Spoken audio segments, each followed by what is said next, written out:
Your seats.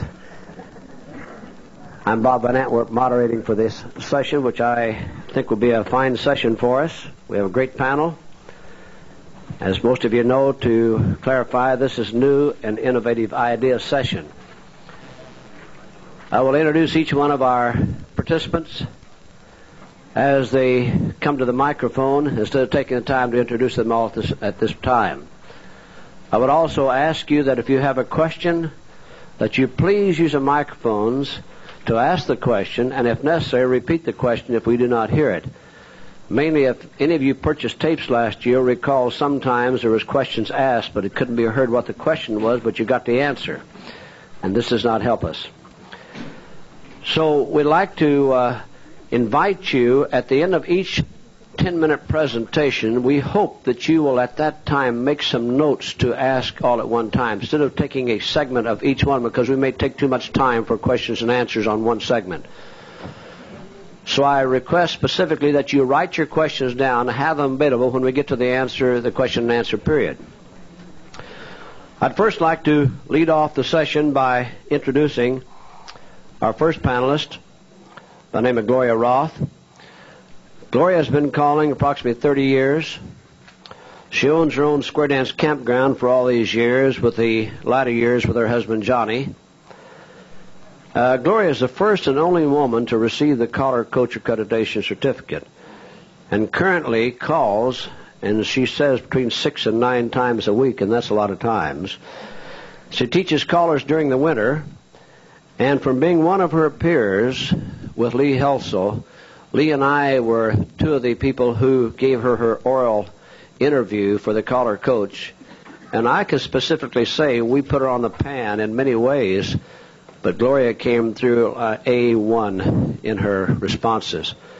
So it's my pleasure to present Gloria, who's going to talk on the enigma of teaching square dance classes. Let's give a nice hand for Gloria. Bob, I had some handouts. I assumed that they would just be here on the table. I haven't seen them.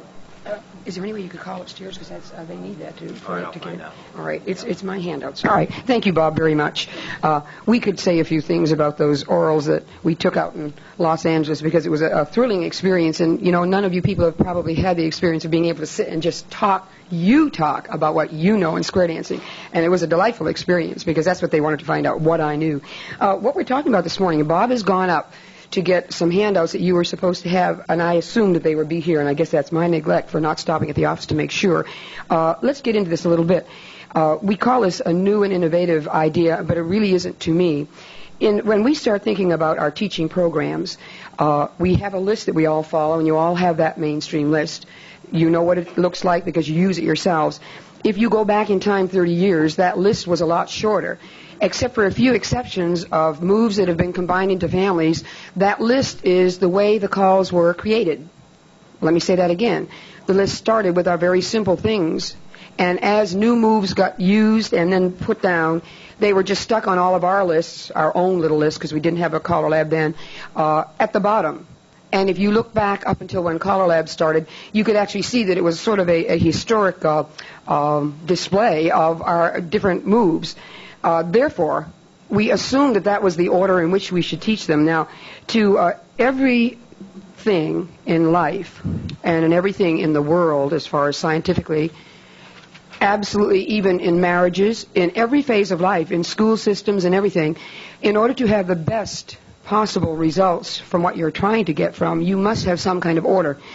Excuse me. I submit to you that our order, as we have it, is really not an effective and intellectual way to approach the order of teaching square dancing.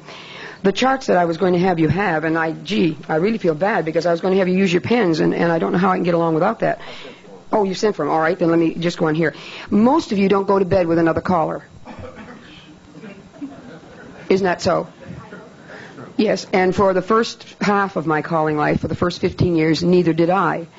But when I married Johnny, and the first year that we were going to combine our experiences to teach in Nova Scotia at our own place, House of Roth, he said, you take the first few nights of class. And I said, no, I want to see what you do. You know, he was from Iowa. I was from Massachusetts. And I didn't know what he did. I was anxious to see. Well, being a good wife and newly married, I wanted to, really make an impression. I said, all right, I'll do it then. I'll do it. And the way our house was situated, we could meet out into the kitchen area to talk a little bit in between sessions, in between breaks or during the breaks. And I noticed when I went out to get a drink of water that here was a list started on the kitchen table. Why did you do this? How about this? What the hell is that being done for? And I thought, what is he doing? After class was over, he said, hey, I have a list. And by that time, the list had grown. And here he was questioning all these things that I did. I was furious. I mean furious, because here I think all of us go under the impression, and I've heard many callers' wives say to me, and in the course of teaching callers through these years, they say to me, my husband is a terrific teacher. You'll hear dancers even say, he's a pretty good teacher, but he's not too much as a club caller, but a pretty good teacher. I submit to you that dancers only usually go through one set of lessons. You cannot say that a caller is a good teacher when you've only seen one way of teaching. Most of us assume, and we realize that, John and I, and for the next 3 or 4, we never went to bed asleep that night at all. Speaking of going to bed, we never did. We stayed up and argued and fought. I had to concede that some of the things that he questioned, hey, his way, the way he suggested maybe would be better, was better. I won a few points here and there along the way.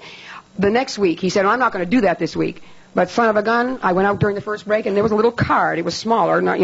This went on. On the 6th night, I said, it's time for you to take over. What happened was all the things that I presented, we argued and fought and discussed at great depth. Now, most callers don't have this experience. It was just a truly enlightening experience.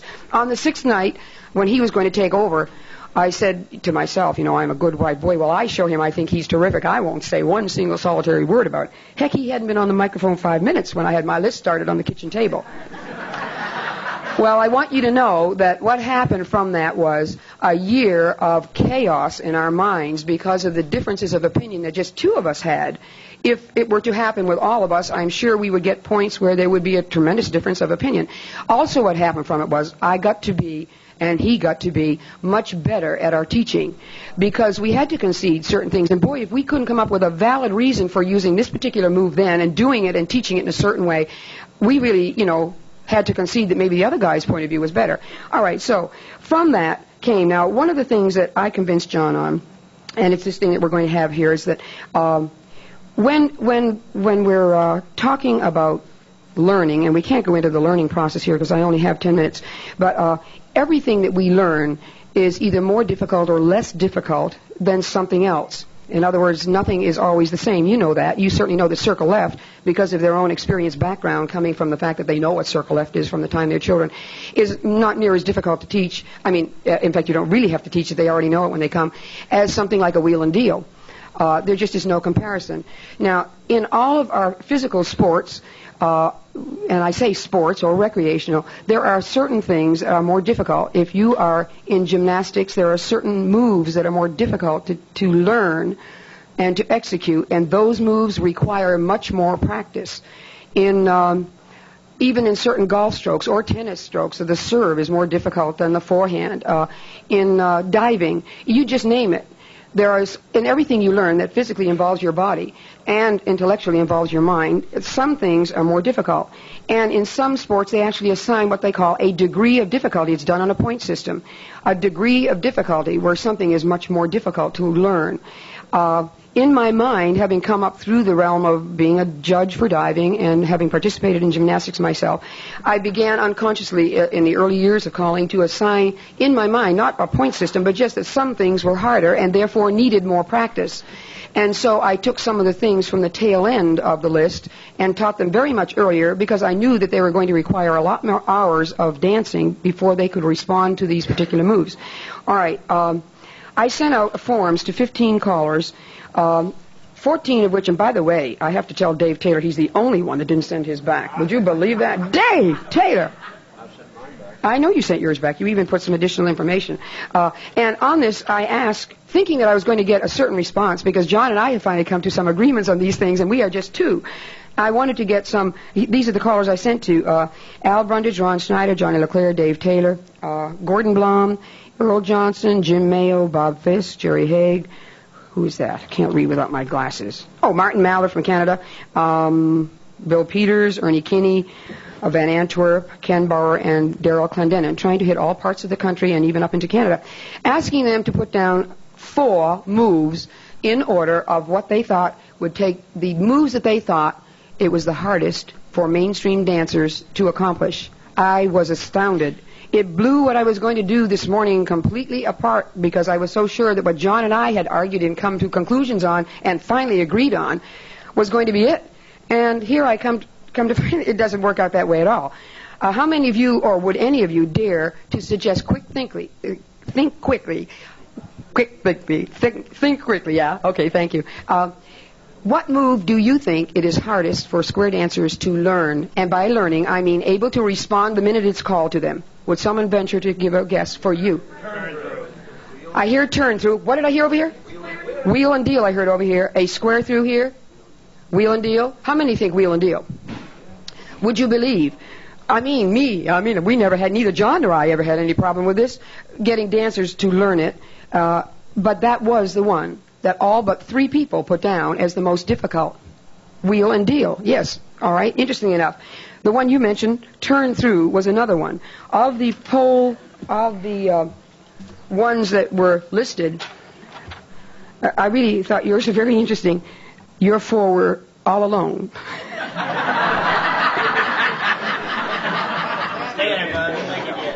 Nothing like being different. Absolutely. But on second thought, I think that Bob put more thinking, all joking aside, into it. Because one of the moves that he put down, and when I sort of chuckled and I thought, geez, I'm going to have to go out to California and teach Bob how to teach his beginner dancers. But then I started thinking about my own classes. Bob put down circle to a line. Now, don't laugh. We get them to do circle to a line, and this is why I'm bringing it up and letting you know, because I really think that Bob has landed on something here. We do circle to a line very early in classes, don't we? How many of you have had the experience that you have heads lead to the right? And, of course, because they don't always end up as heads, you think they've got it for about 2 or 3 weeks, and then all of a sudden there comes a night when the side man breaks, when the head man leads to the right. I mean, how many of you have had that experience? You think they know it, and then all of a sudden, a few of you are honest enough to say yes. All right. Well, obviously, they haven't learned the total concept of a move. This idea of concepts of what is a move, what is the concept. Years ago, I had the chance of watching one of our national callers teach many, many classes. And I noticed that sometimes when he would teach certain moves close together, the people for weeks were confused about those 2 moves. And being a teacher by degree, I realized that, hey, there was something wrong in the teaching. Now, they eventually got it, not because of it, or because of the teaching, but in spite of it. In other words, enough time stumbling around, they're going to get all of this, but if we can shorten the distance. So I started realizing that there were basic things. Did you get those forms? Yeah. Okay. All right. You're going to be given these things now, and when you get them, you're going to see that they are divided into columns like this. Okay? One sheet is divided in columns. One is going to look like this for you people that are going to get yours in a minute. Across the top of the one, it says the categories for mainstream basics, and the criteria for a category is what does it feel like to a new dancer, and what concept do I want them to think about when they hear it? What concept? What is the real concept? And then it's divided into 6 categories, headed, circle, line, 2 couple, 4 couple, 2 people, and miscellaneous. Without thinking about the order in which we now have on the mainstream list, putting that aside, when we think about certain calls, they would fit into this. For instance, would somebody give me a 2-couple move, which takes 4 people to do it? Right and left through, I heard first. All right. In taking this chart, now I'm giving you homework to do. If you are interested in this and really feel that it has some merit, by the time I make my conclusion here, you will go ahead and finish doing this at home. We don't have time to do it here. I can only give you the beginnings of it.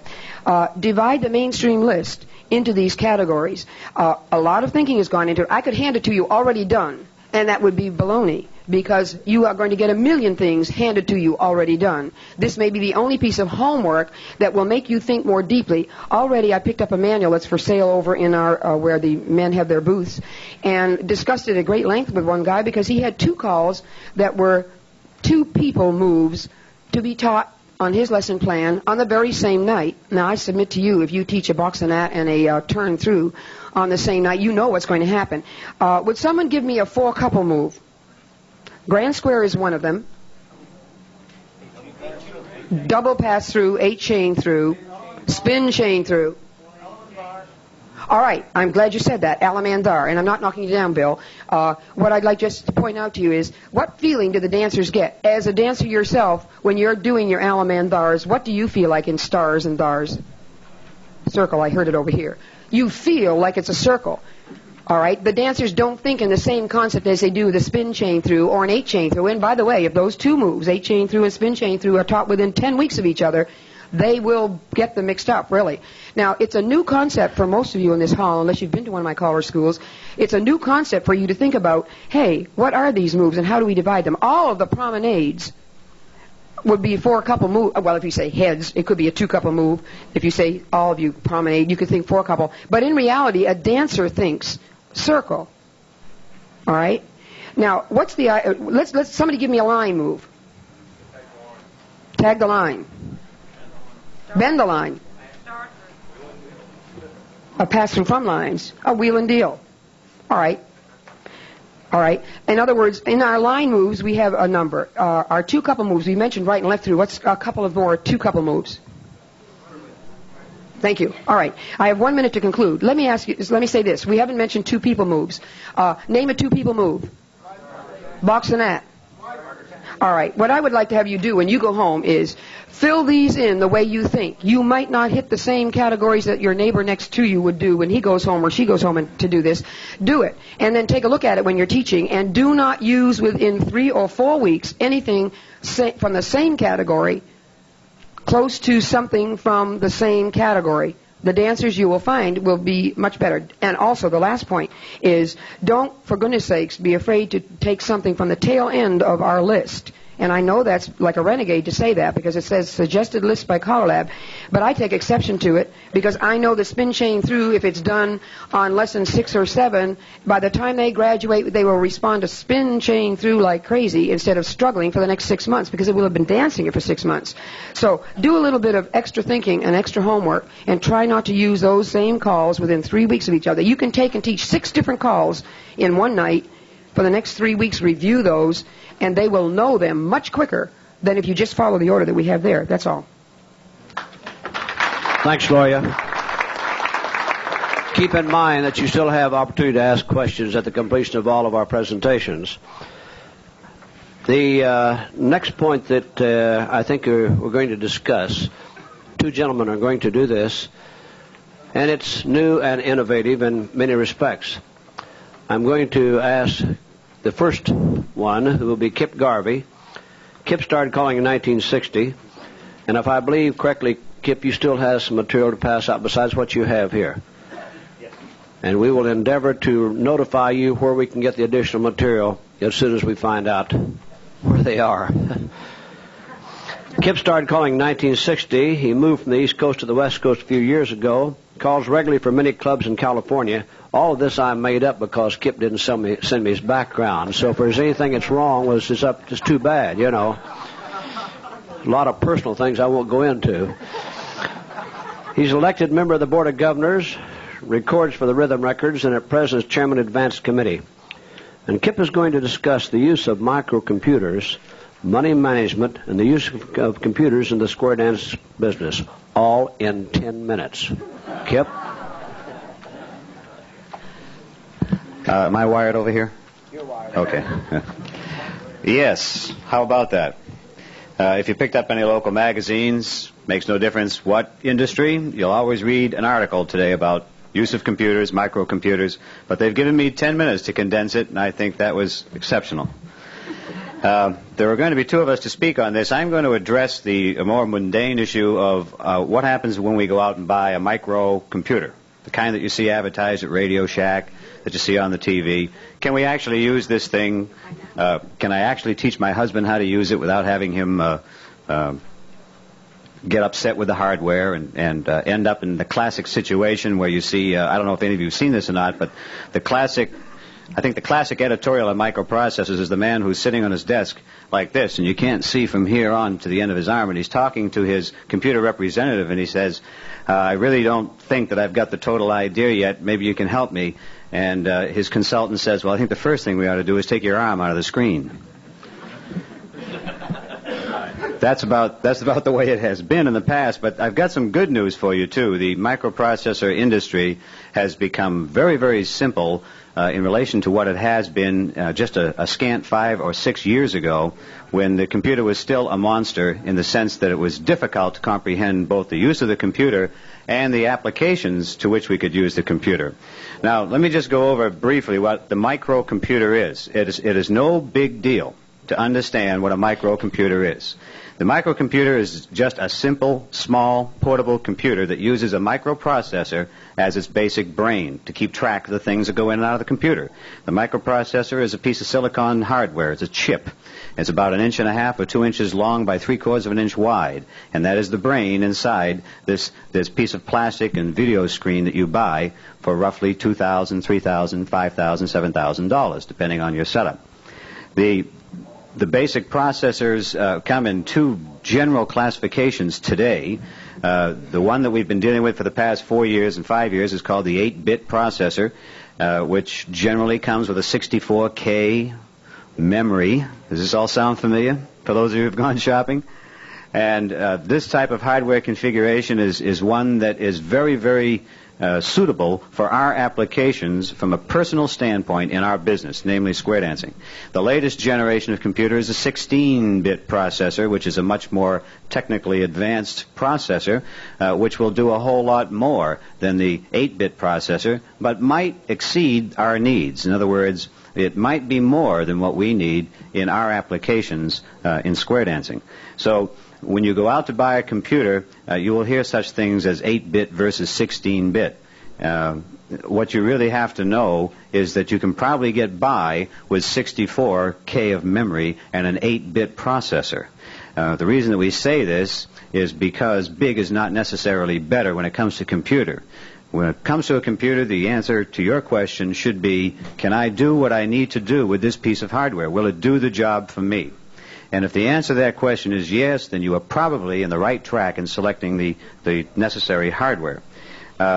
Computers and microprocessors are becoming the thing. I don't know how many of you have young children in school, but without a doubt, most of the school systems today are leaning in the direction of purchasing large quantities of microprocessors to use as educational tools in the school systems.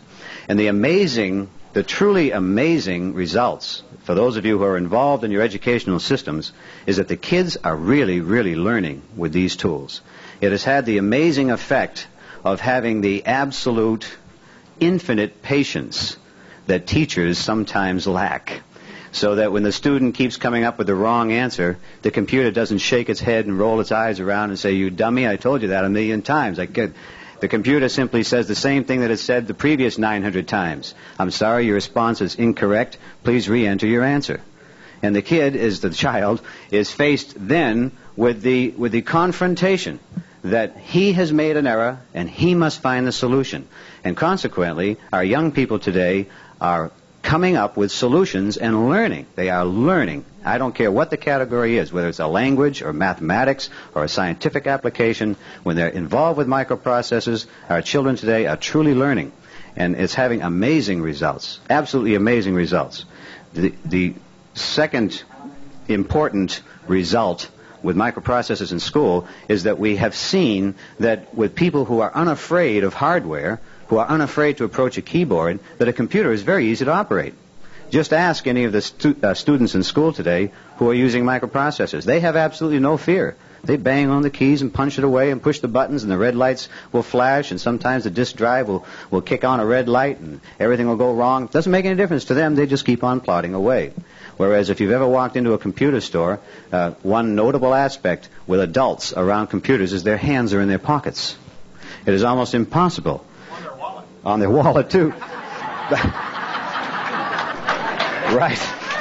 But it is almost impossible to say to them, please take your hand out of the pocket and touch the machine. They don't want to do it. They're afraid if they touch it, something drastic is going to happen. And that just doesn't happen with these microprocessors. A microcomputer is very basically uses a keyboard for its input. Any of you who've had any experience with a typewriter know that a keyboard is a very basic thing in which to put information in. You simply hit the proper keys and the information goes into the machine. The information then is processed inside the machine and comes out the other end. The other end could be the screen that you're looking at, or it could be a printer. But there is very rarely can you damage the machine by hitting a wrong key. That just doesn't happen. The computer might snarl at you a little bit and flash on the screen, "Dummy, you hit the wrong key," or "I don't understand what you're saying," or maybe nothing will happen. But that's not the problem with the hardware. That's the problem with the operator. And you should not be afraid to stand in front of a machine and start banging on the keys just to see what would happen. There are some very interesting keys on that keyboard that you don't find on a typewriter. One marked ESC. And, you stand there for 15 minutes wondering, is this an anachronism for something? What does this ESC stand for? One way to find out is to hit it. And that's the difference between the kids, when they handle a microprocessor, and adults. Adults will stand there trying to figure out what the key means. A kid will hit it and find out what it means. The microprocessors today can help us in our business in a lot of different ways. Notably, and I handed out a sheet to you, which has a sample on one side where it says Dance Receipt Caller Fees Analysis. This is a very simple to operate form of application in microprocessor called the spreadsheet. In another reference, using more technical or scientific terms, it's called a lookup table. And what you do is you generate this table by filling in the information on the left. So on your screen will come, let's say, a blank table. And on the left will be the words base. You see that the entry for you would be $200, where you would punch in the 200. The percentage would be 60, indicating that the caller is to be paid a fee of $200 or 60% of the receipts, whichever is greater. The number of couples indicates that your lookup table will start with assuming that you're going to have 20 couples in attendance and run all the way down to the bottom of the page. The increment indicates that you want to show every other couple. In other words, you could run this from 20 down to 80, or you could say increment it by every 4 couples, and the entry would be 20, 24, 28, or per square basis. So the cure fee can also be entered in there for additional information. Once you have entered this, you push a separate key that tells it to calculate, and on the screen will come up all the numbers that you see in the table. And now this becomes a lookup table in the sense that if you have 60 couples in attendance, just look to the left where it says 60 couples. This is the equivalent of 15 squares.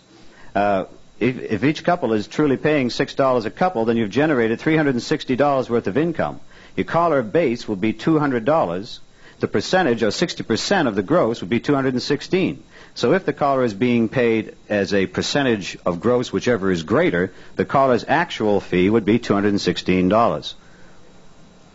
Okay. Reading across the table now, assuming that there's no cure fee, and assuming that all other expenses remain common, the club loses $6 on that proposition.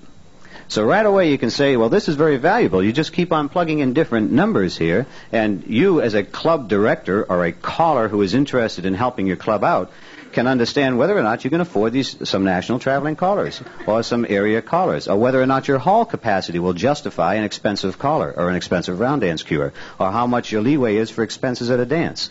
This becomes very, very interesting. On the flip side, you'll see a listing, which is also done on one of these electronic spreadsheets, of which there are many in the market. Just to name a few, there's SuperCalc, VisiCalc, and Multiplan. These various software applications come with various types of hardware, but you should get yourself a spreadsheet if you're involved with microprocessors. This particular analysis is a 1040 analysis. It may be familiar to some of you, especially if you do your own taxes. What makes this interesting is you can plug in certain amounts, like you can plug in item number 8, and they're not designated here. You can then turn around and plug in your itemized deductions, your exemptions down below, and you can get the table will generate what your taxes will look like. And furthermore, you can go over to the percentage column. I don't know how many of you work for the IRS or not, but down in Virginia, the parameters for kicking a return out for desk audit are based on percentages. If the percentages from your previous year's report vary beyond the parameters of the big computer down in Martinsburg, your return is automatically kicked out for a desk audit. And if the desk auditor agrees that the return needs additional auditing, then they'll give you a call. With this type of a lookup table, you can plug in your income this year, put in all the percentages that were there last year, and get an idea of what your return should look like before you even make it out. So it falls in percentage parameters. So these are some of the applications that we have, not to mention, and I'm going to anyway, word processing, which is typing letters, building a database of names and addresses for labeling, postcard mailings, money management. You can operate your checkbook through your computer, and it'll always subtract the proper amount from the check and give you the proper amount in your checkbook balance, and as long as the information you put in is correct. And it's very difficult to sum this all up in 10 minutes, and I've done the very best I can. If you have any additional questions, please feel free to ask. Thank you. Thank you, Kip. And we're not trying to cut you off. It's an important topic, and to give 10 minutes to something of this nature is very difficult, except we do have a time slot which we're trying to retain. Did anybody not receive a copy of what Kip passed out? Do you have extra copies of that? We have some additional material coming from Kip, but we do not have that as yet. Are those extras? Any extra copies? Please, if you bring them up here, then if they want to, they can come up. Thank you very much.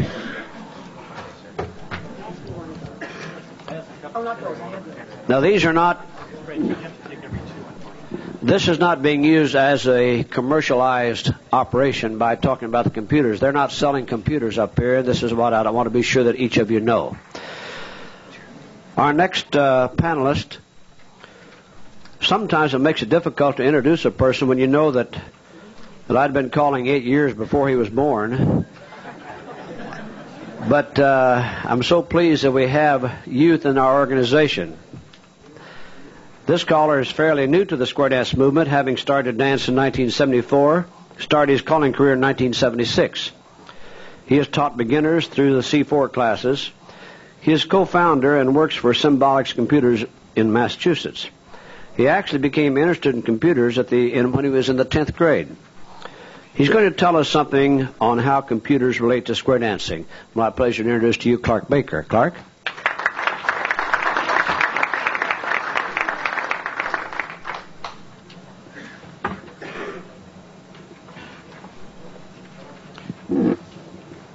I guess I'd like to start off by asking a couple of questions. I'd be interested in knowing how many people here already have some sort of computer in their home.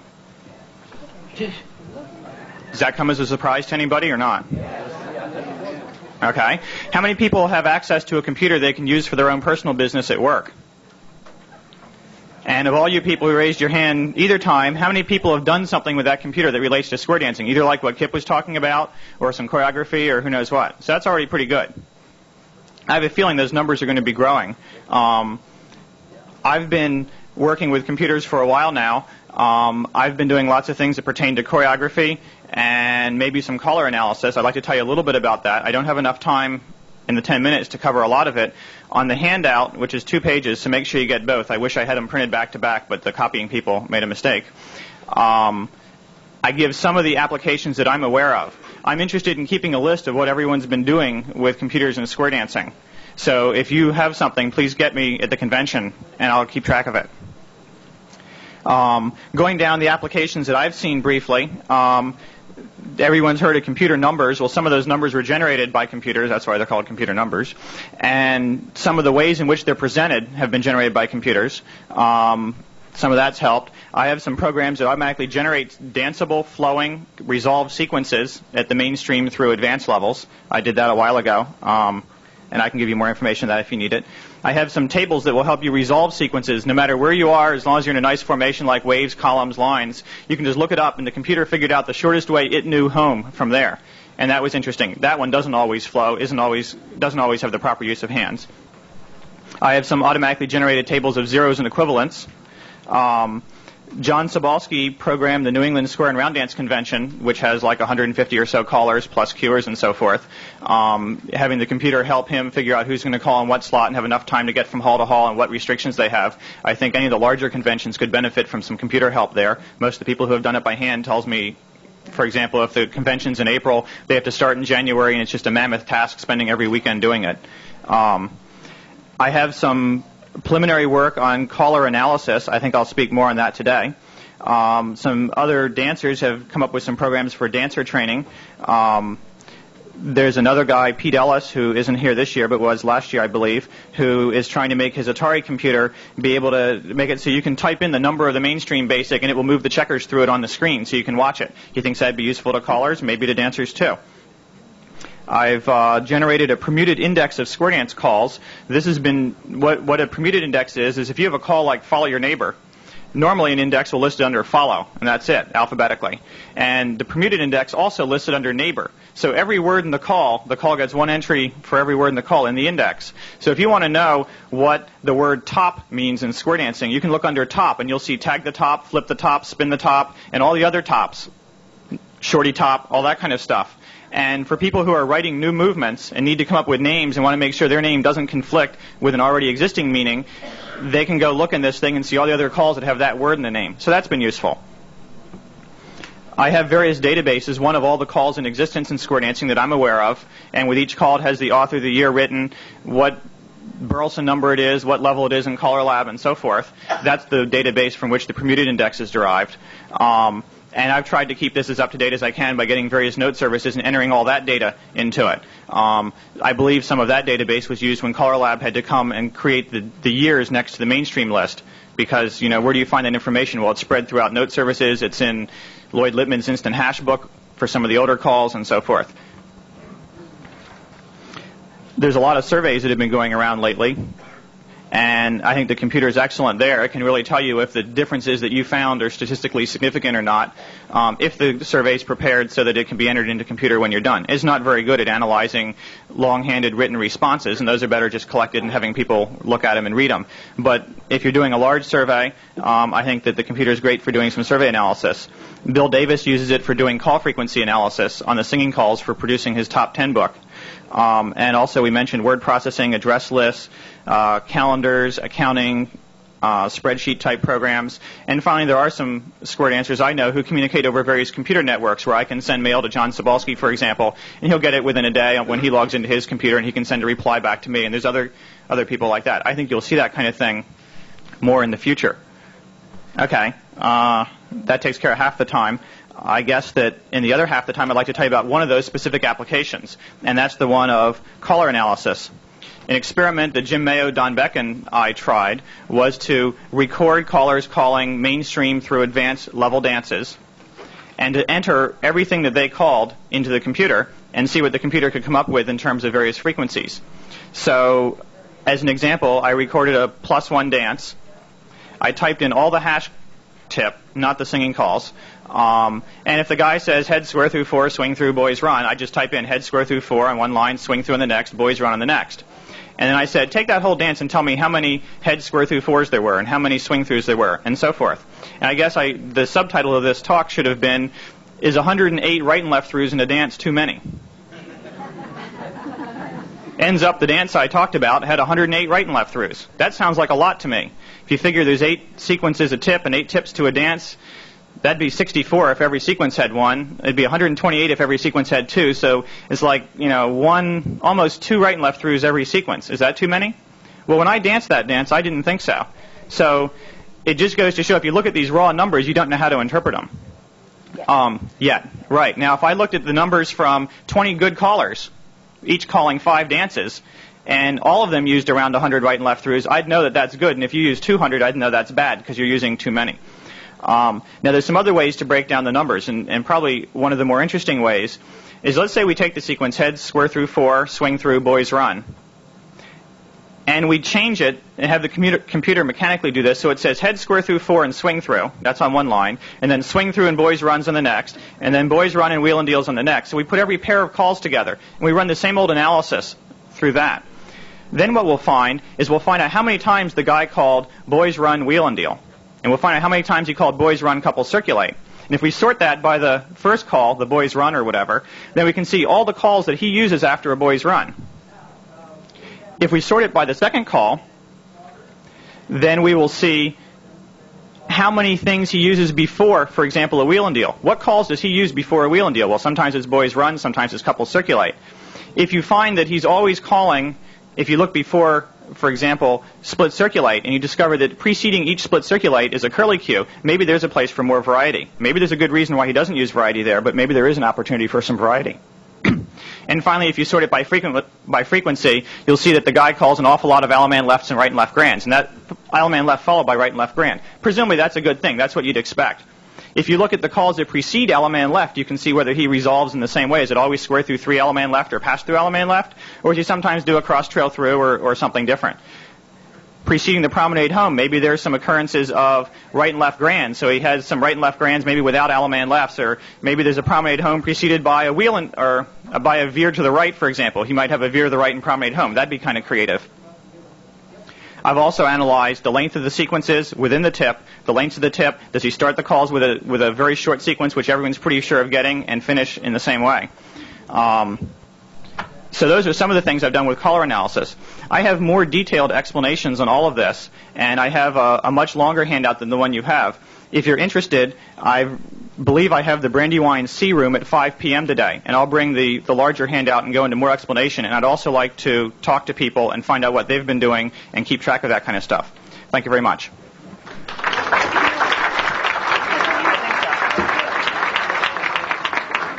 Thank you, Clark. Shorty top. Shorty top. Hope nobody asked me to call it.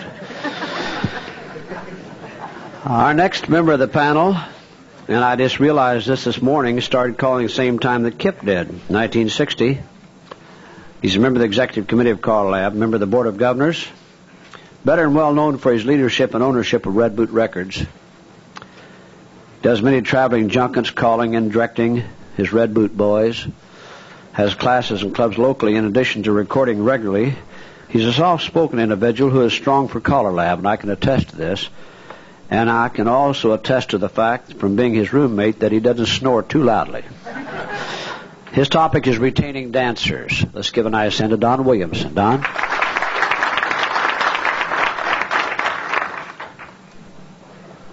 Thank you very much, Bob. I was in this meeting when they first started discussing this subject of new and innovative ideas, and it just ran through my mind sitting there that, gee, this thing I've been doing must fit right into this, so I'll volunteer real quickly to get on the program here. Later on, I got to thinking, well, gee, this is nothing new, and yet the more I thought about it, maybe I should go ahead and make this presentation. I have 2 points to make under the title of Retaining Dancers, which I think is something we're all interested in. Now, I'm going to just lay back this prepared text because I think I can give you this in just a few words. What I was thinking about at the time was, how many of you are ever put into the situation where you, either in your home clubs or if you travel, where you have a whole group of new dancers come into the hall and they say, hey, don't pay any attention to these dancers over here. They're just new, and you go ahead and call the dance for the mainstream or the plus level, whatever it is. I personally find that a lot, especially in the spring of the year. All of our clubs have the problem of getting the new dancers into the clubs. Now, in some situations, we find that we really, whether it's the right or wrong thing to do, and I personally think it's the wrong thing, we have to program people when you have them all the way to the plus level. They say, well, here, our club dances plus level.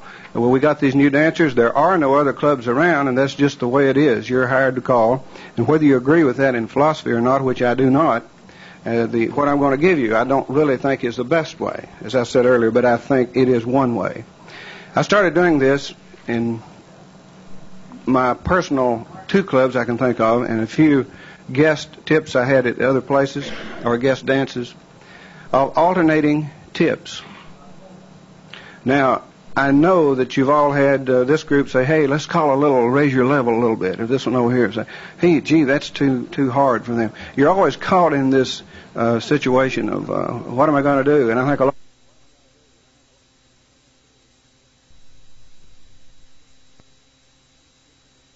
Can't you just give us a little bit more here? And the group over here, all the same token, you're running them off if you get too high. It's really a problem. So my point is this. I have had some success with this over a 2-year period by telling the folks, in one particular club, I do not teach the classes. I just go in twice a month in Carolina, and I call for these people. Another caller teaches the class. I tried it for a while. It worked great, so I've been doing it. I said, well, the first tip, folks, if with your permission, we will do mainstream, a laid-back mainstream. Floor level would be a better term. We will see that everybody dances, have a good time. We're trying to get these people because they want them to come along and get up to their level as soon as possible, which is a problem. But the second tip then will be a mainstream or plus level. Now, this can be done at different levels if you have a wide range of that, and we all do have, if you call the different levels, as I do. But this particular thing, the third tip then, let me go on. The first tip I would say mainstream or floor level, and oftentimes it's less than even mainstream with your newer dancers. The second tip, if it's a plus dance, would be that level. Or if it's a mainstream QS, would be that level. What you can do, and what I found I can do, after I announced that this was what we were going to do, we were going to follow this programming throughout the dance, then I was able to turn it on a little bit and really give those people the second tip what they wanted. And they could dance, of course, all the other tips too. Your veteran dancers danced every tip. Your newer dancers could only dance the tips designated for them, but by observing the other, they could watch. And then on tip number 3, I always workshopped one experimental and one tip or one call from the next level. This I carried out throughout the summer. I had tremendous response from the dancers. They liked it, and even though I do not agree that that's the best way to approach it, if you find yourself in the situation where you have to entertain a group of dancers for the evening or for the season, and this is what you're commissioned to do, you might want to try that, because it will work, and I think it's much better to tell them that you're going to alternate the tips and what level you're going to give them, and then you can satisfy more people, and you can slowly, through your workshop tip, and carry it through, you can slowly bring them along better. It helped me a lot in my programming. I have one other point. Now this one's been on my mind for a long time. I have no statistical data or anything. Wayne McDonald, one of our Red Boot boys, and I got so excited over this, we spent many, many hours over a program, which I won't go into all of that detail. I'm just going to give you the gist of it. We presented it to our local Callers Association. We got some favorable response, but they did turn it down. We are going back again with it because we think we would like to at least see it tried. And the idea is this. One of the biggest problems in any class is the necessity to deal with fast learners, slow learners, varying degrees of sincerity, and all the problems you have in your classes. Have you ever taught a class where you've had a couple of squares over here that are, Jerry Schotzer says, hotshot dancers are really fast learners? You have another group over here that's really going to take some time. You always have this problem. I, for one, after teaching classes for 23 years, have thought about there must be some more things, some better things we can do about that. And I know my wife for years has said, we keep saying, get the level down and let's bring these slow learners along, just hold these people down. And we thought, would there be some way to let these people that have it and want to go on, let them go on, and by the same token program something for these other people? I don't know, but let me just read you this. New dancers seem to indicate over and over in many ways their need for some type of objective evaluation. They all seem to want to know if they are doing poorly or are doing well. There are exceptions, however, there seems to be a glaring need at the early stages of a dancer's life for some sort of guidance. What I'm getting at here is some type of evaluation early in the dancer's life. They really want to know. They're all self-conscious, and they really want to know. And how many of you, maybe you have never done it, but I'm afraid I've been guilty of whitewashing it just a little bit. And say, oh, you're going to make it. Come on, stay right in there. You'll get it. Knowing right there that they just can't cut it. They'll get it eventually, but they need more time. They need more attention. They need special programs and so on, and why can't we give it to them? Why do we just have to teach them all at the same level?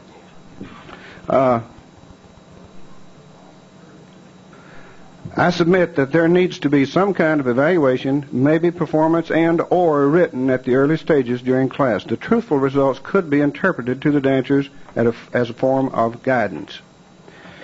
It would be possible to establish trained committees to do this work, working with the caller to help keep this from being a one-person emotional or political decision.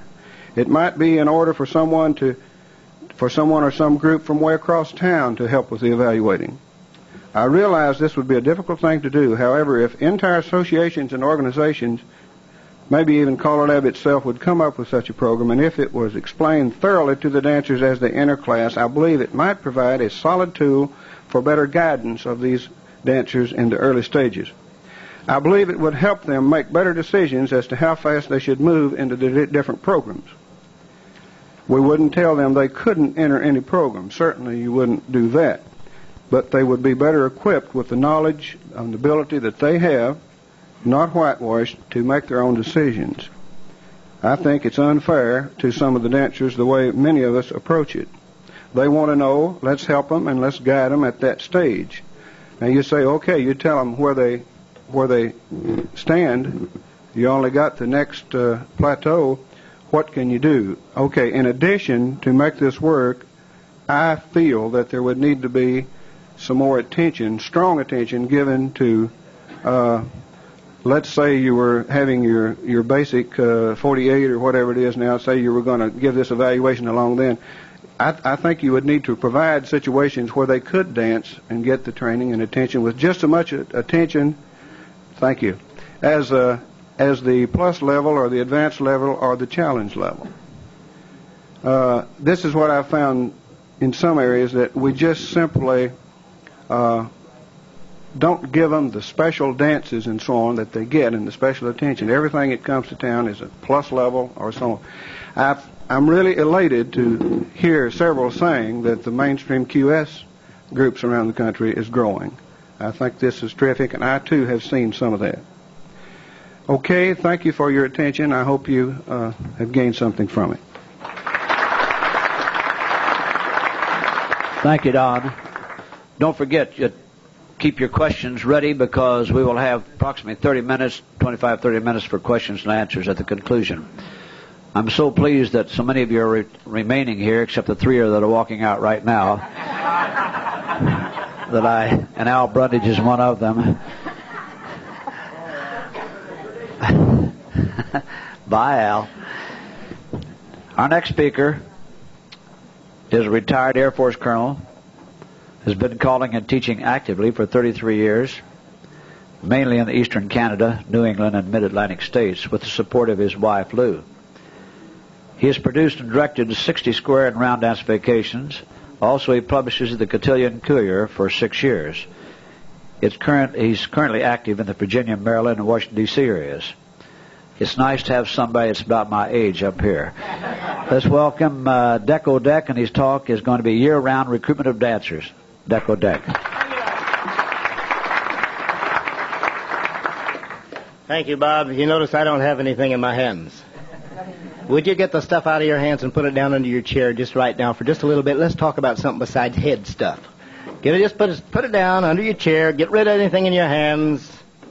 Let's just kind of get together a little bit here, because what I've got to talk about is what I'm going to try to do with you here. There's one basic thing that appeals to all of us, and that's rhythm. And I'd like to see this side of the hall give me a little rhythm. Can you give it to me? Let's hear it over here. Okay, that's all I want to do. I just wanted to say, you know, what I'm trying to do is reach you, and I want to reach into something that all of you have. I was astounded at the computers that are in your homes. I don't think I have to ask, but I think there's a heart in every home, too. And you've got your hearts. I'm going to talk about hearts today. It hasn't got anything to do with minds. All we seem to do is put a great deal of pressure on the mind aspect of square dancing and square dance calling. I want to talk about hearts. Hearts in square dancers. If we don't find their hearts, we're not going to have anybody to put a computer on. We got to get down there where they live, right? We want down there where they live. And we have spent so much time, in so many years, about 35 years I think has been about it, when we've been burying the barn and burning the barn, burying the barn dance, burning the barn. We put the heart of square dancing down inside somewhere where it was blossoming, and we've gone completely to working with minds. I have been so dumb over 30 of my 33 years of college. It's been right under my nose and I couldn't see it. Probably some of you have already seen it, but I'd like to produce just an idea or two with you in my 10 minutes. When I was a kid way back in Oklahoma, I was in a Methodist community. And dancing wasn't done very much as dancing is, but they did have the barn dance. And, of course, we had no drinking. But barn dancing was everybody lived for the Saturday night dance. And, of course, dancing was circling and what have you. It wasn't really called dancing. They got away from it. And everybody lived to come out to the barn dance. Well, of course, as you know, the barn dance became throw 'em in the corner, drinking in the jug, hillbilly type of thing, and we tried to bury it because it was so beneath our new intellectual society. Well, fine, we buried the bad parts, but we buried the good parts with it. And I'd like to bring you back to that thinking just a little bit. In your own area, right down there where you live, if we could somehow, or you could somehow, within your own area, find a formula to put together the things that appeal to people, that bring them out to square dance or to anything, then start working on it, you're going to make yourself a pot of money. Besides, you're going to have a lot of dancers on your floors when it comes time to open your classes. We spend so much time doing one-night stands in Miss Goody Two-Shoes Elementary School. I suggest to you that I have had some things happen to me in the last 2 years that suddenly gelled my thinking about this whole thing. Let me just recite some things to you, and then you'll come up with your own thought processes. I called a one-night stand. You know, I call an advanced one-night stand. I like them. I like to advance them from one-night stands into classes. I called a one-night stand that was put on by one of the churches in our area. They had given a great deal of advertisement to it. Everybody participated, and all the young groups were together, and they came out, and we got 2 squares. Well, I did the 2-square dance. They said, we apologize, we just don't know why, we just can't get them out. That was on a Friday night. On Saturday night, and this hasn't been too long ago, on Saturday night I went to another church. This church is a little looser. It's not a Methodist. And I came out. Would you believe it? They had 27 squares in the place, and we could only dance half of them at a time. Church operation. What was the difference? Well, they put the barn dance back in it. They had beans, beer, and barbecue. The 3 B's. Now, I know it's heresy to talk about drinking and square dancing, but if it's something to get the people out, the beans, beer, barbecue approach really works. Now, many of you have experienced it. Maybe you neglected to think about it. Where did your crowds come out for your one-night operations? Where were they? Today, if you feed people and put a little beer in them, they'll come out and do anything. They love it. You know it. Every church that we know in the Eastern Shore in Delaware we're working. There, every Saturday night, you've got any place you can have a church supper. And all the usual community organizations have barbecues and some beer, and they just have a big time, and everybody goes home, but they don't have any dancing with it. We haven't. We sat there and looked at them and said, oh, isn't that nice? There's where all the people are. The old adage comes to me at this point. If I am to be their leader, let me figure out which way they're going so I can get ahead of them. And in trying to bring to you the idea of rescuing the best part of the barn dance feel, I'm trying to say to you, let's get back to the hearts where the people live and find them out there. They're out there. Some of you may not have any trouble, but in Washington area, we have real trouble trying to find dancers to come out. We've gotten a little too sophisticated in our approach. If you can harness the energies of the local Kiwanis or what have you and put a little dancing in with it, I think we have tried, when we've done our one-night stand dancing, to make it so much just dance. Square dancing along with the beef, beer, and barbecue. I think we've made it too organized an approach for people. They like to go out and sit at the table and watch somebody else do something, so set your equipment up over in a corner, have 3 or 4 squares that you can dance at, and if your square dancers come out and support it and bring their friends out and all their carpool and everything else, and have a little beef and beer, and then you also have a little dancing on the side. They can see the square dancers show off, man, they're all danced up, dressed up nice. They can get on the floor with those people. You have a little dancing with them. You put on a line dance. You put on a anything. Run a show and be an MC. That's what we're supposed to be. We're the servants of the square dance public. We're not the leaders until we are the servants. But we've sort of got away from it and says, okay, you all come out here and you damn sure enjoy yourselves. They're going to come out there, and you've got to be the one that's going to make them want to enjoy themselves. You can only lead people if they want to be led. And I'm hoping that through that system, if you can get any ideas formulating in your head, that you go out there and harness that, you can run 3 or 4 of those a year. And when comes September time and you want to start that class, you're going to have all the recruits you need out there who have already been out 3 or 4 times, already know 15 basics, so you cut your class time down by 3 weeks already. You've got something going for you. When they remember the fun they had with those people out there, when they circled left and stomped around in an evening in some old place, they didn't care where they enjoyed their friends. We got to reach their hearts or we're not going to have them. And we have a heck of a time finding them. And maybe this is one answer that I've discovered I'm going to go back and work on very hard, is to try to get this aspect back into our one-night stand operations, try to get people to coming out through appealing to what they really want. They want some beer and some victuals. As somebody says, get down on their BVDs, the beer, victuals, and dancing. That's what they want. Well, that's my approach to that. Maybe I've lighted a light bulb, maybe I haven't. But I think we so long forgot what was really there in the first place, and we need to find it again. The second little point I have, and I'll let it go at that. Callers need to enjoy what you're doing. I like to see you find your own hearts. I find your heads a lot out there in the teaching process. I've seen a lot of head action here, and there's nothing wrong with it. But we did a little experiment in Washington. Bill Higgins, the back of the room, I see him. He co-directed this thing. Charlie Goski was with me in a thing we called Square and Round Dance Institute. There were 5 of us got together, and we hassled like Gloria and them. Oh, we hassled them over. We fought every night after the dances, but we had a great time together because we developed a camaraderie when 5 of us were running a series of 3 dances together and rotating around them. What happened? We gained a great deal in learning to teach from each other. We learned so much more than the poor people we were teaching. But the fact was that we were getting classes out there who, by the first night they danced, had already danced to 5 callers. And they knew how to do it. If one guy failed to produce a basic and had him confused, the next guy could step up, and he had him right in the palm of his hand. He could just do it in a different way. If you can find the heart of another caller or 2, that's tough to find.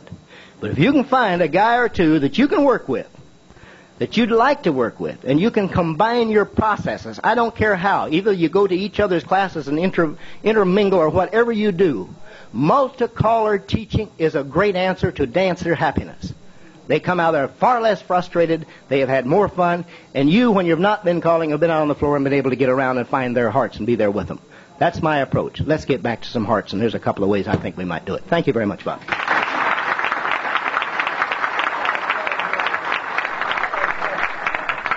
Thank you, Decko. I understand this very completely because I'm a Southern Baptist from Oklahoma. Yes, sir.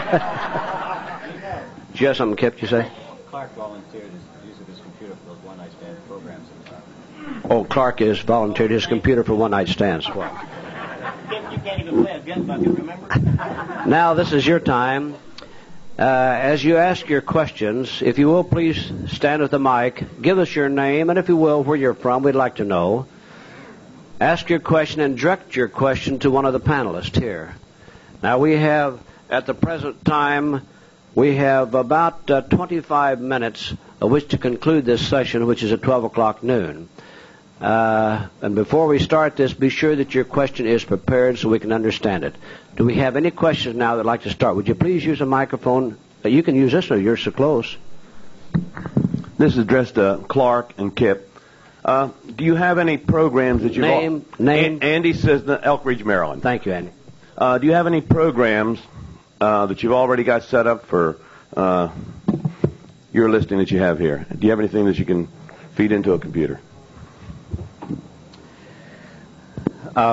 Because of the variations in computer hardware, we're talking basically micros now. I assume that how many here are just involved in home computers or micros? Raise your hands. You've got one, or you're planning on looking at one. Okay. The basic operating system is called CPM. Most machines now are operating under a CPM, at least currently, and they use a form of basic programming. Most of you, if you're learning programming for the first time, you're probably learning BASIC. There are some restrictions on the various types of basics and how certain hardware will handle certain basic statements in programs. So it would not be feasible to completely just swap off basic programs unless we wanted to swap them with the intention of everybody rewriting them, okay, to fit your own computer. Now, there are some alternatives to that, and that's to take your basic program and compile it down so every computer will work with it too, but that calls for a little bit more software and a little bit additional cost. What I'm going to suggest is this, rather than try to answer a question like that, which is very broad, we would like to have a central location, and I just chose Clark as a central location whereby anybody who has a micro or wants to get into one or needs more information or has a program that they'd like to swap or wants to know a listing of other programs that are available to swap, we can have a central clearinghouse right through Clark at his home address. Not a committee of CALLERLAB, but something on an informal basis. We'll call it a CALLERLAB users group for lack of anything else. And because we're all... How many are Apple owners? How many are in Tandy with the TRS-80? Okay, how many are in IBM PC? How many have Televideo? Nobody. How many, did I mention Atari? Okay, how many have Zenith Data Systems or Heath Zenith? Okay, so there are all different kinds of hardware. All right, and that we have all different kinds of things we can talk about. So let's do that. Okay, you all have Clark's address. Sit down and write a letter. Tell him what you have and what you're looking for. Make it short and sweet and simple and direct, and I guarantee you that Clark will answer because he has never failed to answer a letter yet. We could also have a meeting in your room, Clark, later on. All right, next question. Dale McClary from Florida. Question is for Don Williams. On the dance you were calling, where you had newer dancers, plus-level dancers, and dancers wanting more, did all dancers at the door pay the same fee?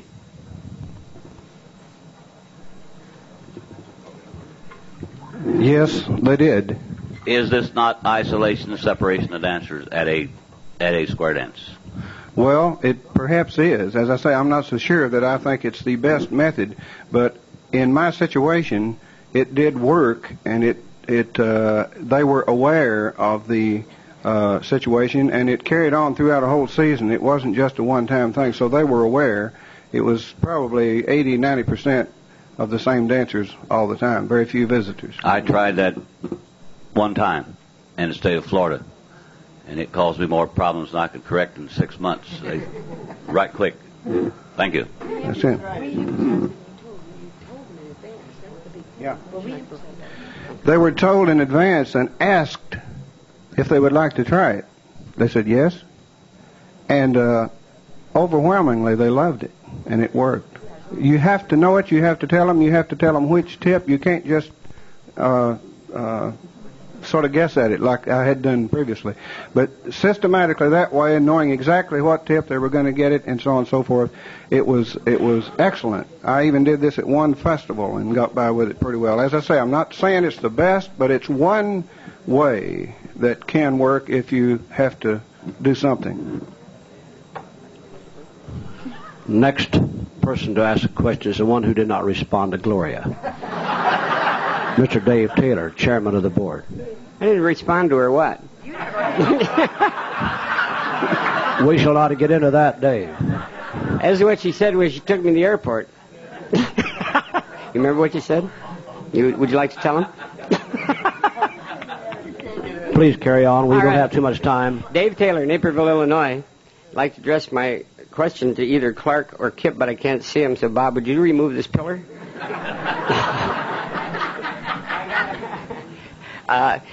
About computers. When you're not quite as old as Bob, Van, and Decko, but older than Clark and Kip, and know absolutely nothing about computers, but realize that it is, something coming in, not only, I'm saying not only for the calling, but maybe typing of letters, keeping of records, income tax purposes. What would you advise? Should people like this take some type of course, and if so, where could they find one? What would be a type of thing? And I'll step out here where I can see you now.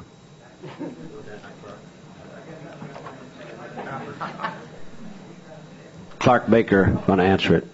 I guess about the best advice I could give you is if you can find a friend who is kind of knowledgeable about that.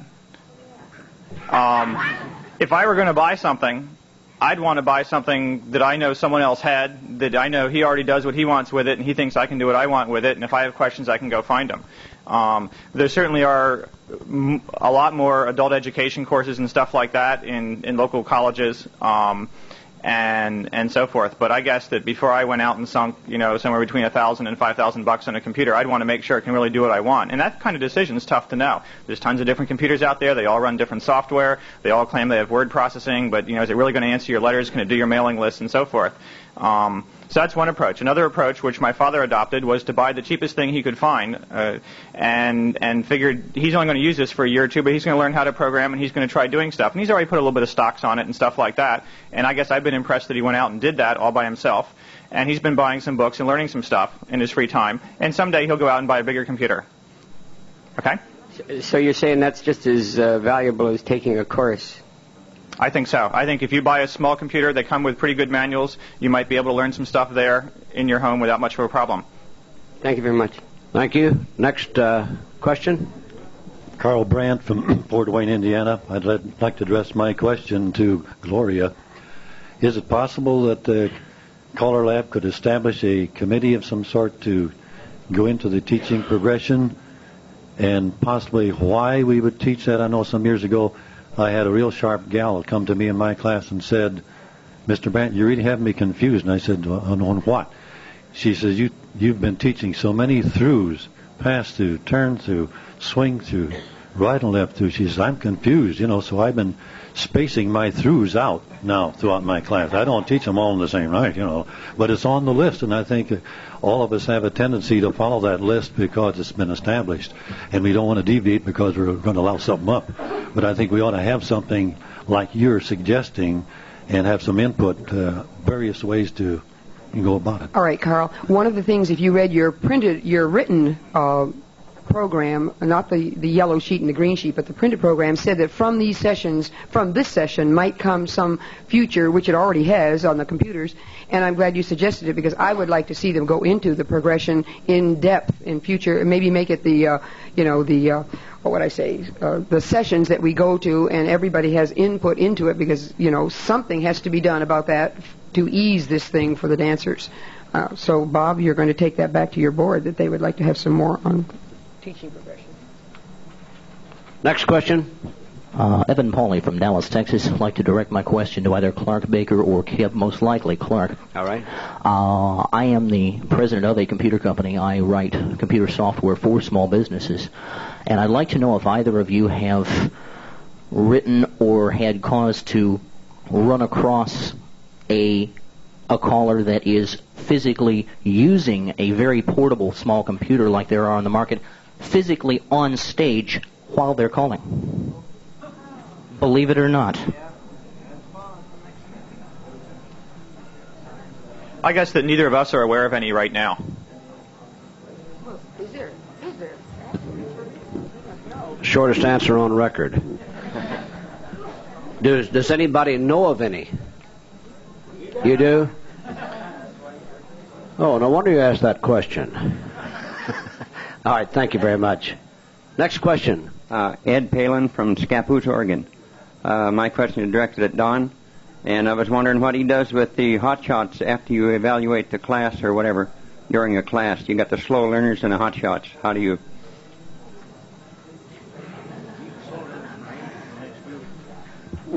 We bypass the graduation and let them go on to the next level. That's precisely what we did.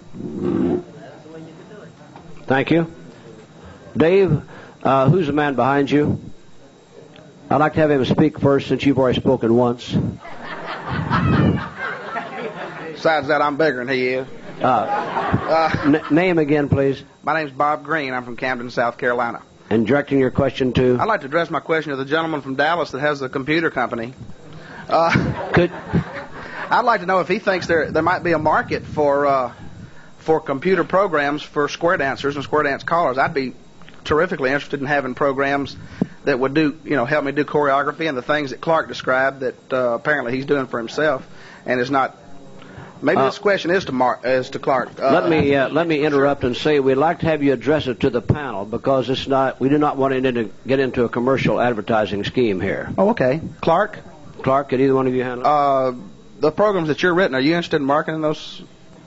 I've talked with some callers, like at the dinner discussions yesterday and last night, as to whether they thought any of the stuff I had done or that they were aware of had any market potential, or just a bigger question, what could you imagine maybe someone like me writing that you'd want to buy? And everyone seemed to think there was some market in there somewhere, both for callers and maybe for dancers. For dancers, you might want some sort of game or something where you type in things and it moves checkers, or maybe they try to resolve something, or they can actually see moves move with the checkers moving very slowly through it as a teaching aid. For example, if it plugged into like their Atari, something that they're likely to have at home, that'd be neat. For callers, again, still on the choreographic lines, I was surprised, being more in advanced and challenge, where I moved checkers to write material. I wouldn't expect that kind of thing to be useful to a mainstream caller, but it would be useful to an advanced or challenge caller. But all the mainstream callers said, hey, if they had something that would move their checkers and help them think about calls and think about new movements, that would be useful to them. So if we just had a program where they could type in head square through 4 and it would flash from before where they used to be in a squared set to afterwards where they are, that would be useful to them. Just something that simple, and they'd be willing to pay some money for it. So I think there is a potential there, but I'm not really sure. And with the wide variety of equipment available, it might be hard to come up with something that everyone can use. Gloria, you want to add something to this, Gloria? Those of you that have Clark's paper handy, on item number 4, which he didn't bother going into because we're down in the future, I have started, in connection with a computer company in New Hampshire, of having, and we're down the road from that. We aren't there yet, and I think the gentleman who has a computer company and Clark who has a computer company know that this is true. They don't have computers that respond to all voices. They only have computers that respond to one voice. But I understand that technology is developing very rapidly, and it should be within 2 years, and already we have that in the works. In teaching callers, I know that one of the biggest things is the practice that they are lacking with a square. The practice that they can learn all the things that they want choreographically, but they cannot get it out of their mouth when they have dancers in front of them. And a computer that will handle this for them, not one that you type into like all of them are now, but one that you talk a call into, is in the works in the next 3 years. I also think Kip wants to add a postscript to what Clark was talking about. Kip? Yeah, regarding the commercial applications with the microprocessors especially, one of the neat things about forming an informal user group here is that if anybody does come up with a basic program that will do something, like a move a checker, or even on an occasional basis, we could swap it. And the swapping of these programs becomes very easy if you're equipped with a modem, which will allow you to communicate with any other member who also has a modem in his home, regardless of where he lives. As long as you're willing to pay the long-distance phone call, you can then transfer any basic file over, and that file will work in your hardware. So, what I'm suggesting, I guess, is let's start with step 1, rather than talk about coming up with programs which we can sell to one another. Let's sit down like a regular users group, like a club, and I have software which I'm willing to throw into the pool right now. I have a stock options program which I wrote, which is fun to play with, and I have a program which does full accounting for a square dance caller, right from general ledger and general journal entries right up to post-closing trial balances, if you'd like. And it's a full one with full screen and full graphics capability and form filling type of entry, and it's really neat. It's clean. It's not perfect, and I would never try to market it because I don't think it is perfect, but it's yours if you want it. Next question. My name is Bill Vickery, and I'm from Webster, Texas, south of Houston. My question is directed to Decko. Of organizations you have called one-night stands for, how many of those are repeats, and have you formed classes from those repeats? And I have a comment to add that I have a Second Baptist Church in Houston, Texas, of all places, that I have several one-night stands from different organizations within that church. And this year I have formed my largest class of 18 squares?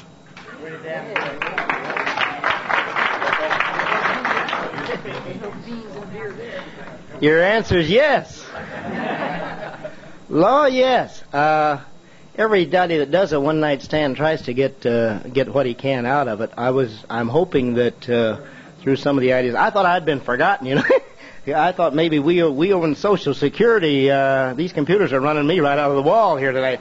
But I appreciate your question. Your one-night stand is the only real way we have ever gotten people out on the square dance floors in any mass whatsoever, through a lot of one-night stand activity. I think what I was trying to address to you was, hey, any way you can find to reach their hearts through one-night stand is what you're looking for. Is that a? How many I got? I couldn't count. I've done so many varied ones. I have a lot of, yes, I think every caller who does a good one-night stand, a good advanced one-night stand, if he gets to their hearts, he's back next year or so forth. But we want him to get more often doing this than just once every, oh, it was fun, we'll see you next year type thing. Does that answer it? We have time for 2 more questions. It's 11:54. Is Dave behind the post? Bob Waldera from Martinez, Georgia, and this is more of, I'm directing it to Don, and it's more of a comment than a question. This thing's short. You had a short man using it before. Okay, well, I had developed a means of handling the slow learner and the fast learner in classes. But I got beat by the numbers game. My program was going to be set up to where we start a class together. And at one point in time, I'd take my program, my class, and the lessons, and split it into 3 different areas. As you complete the first area, you either go ahead to the second area or you repeat the first area. As you complete the second area, second session, a second block of instruction, you either move up or stay back. Now, once you could get something like this established, you would be in fine shape, because the slow learner could always go through that first block of instruction twice before he moved up. And you could even have it set up to where that particular person or that couple would say, I want to move up or I don't want to move up. But unless you got the bodies out there to begin with, the people, something like this won't work. But it could work if you could get your area callers initially to combine their groups, where you would have the numbers that we would need to get something like this started, and then just go from one session, one block of instruction to the next. And that's all I've got to say. If you want to comment on it, okay, but I just wanted to have my say. I'd like to talk to you further, because I think you hit the nail on the head there. They're really, as I said, we haven't done as much of this as I would like, but I sort of believe in it. The one year that we really had some success, and somebody asked me about the hot shots, those particular groups, and maybe that's not the right term, we did move them on through, and they went into a plus level class in the summer, and by fall they were dancing really well at the plus level. That's within 1 year. So actually, basically what we did was move the fast ones on instead of hold the others back. Thank you. You have 1 minute, Dave Taylor. Dave Taylor, Naperville, Illinois. One of the this is not my question. Several people kind of shouted out here, and I don't think Clark heard it. So maybe for their case, before I ask mine, they asked what kind of computer your father bought. Commodore VIC-20. Commodore VIC-20. Commodore VIC-20. Thank you for the tape. Question was for Decko. That's close enough, Dick. Were you calling me? Wanted to know what kind of music you use at these one-night stands, and do you use the traditional dances? Because I was intrigued when you said advanced one-night stand. Do you use some of the traditional music and the traditional dances? I use everything I can get my hands on, Dave. You had some method in your madness there, I know. All right. In any one-night stand dance, you take the best beat music you have. Music is the foundation of your dance when you're doing one-night stand work. And I'm not a specialist in one-night stands, believe me. I do call a plus dance once in a while. music is so vital when you're opening up this one-night stand dance activity, particularly if you've got eating and beering around on the tables. It's so vital to you that I would suggest to you that you bring out every kind of music that you can find. Use your two steps for just anything. Put in the old quadrille material. Quadrilles work very nicely on one-night stands because you don't have to keep up with the rhythms. You just worry about the phrases, okay? We're going to conclude this session, but I first want to let you know the computer interest session with Clark is today at the Brandywine Sea Room at 5 p.m. in case you want to talk.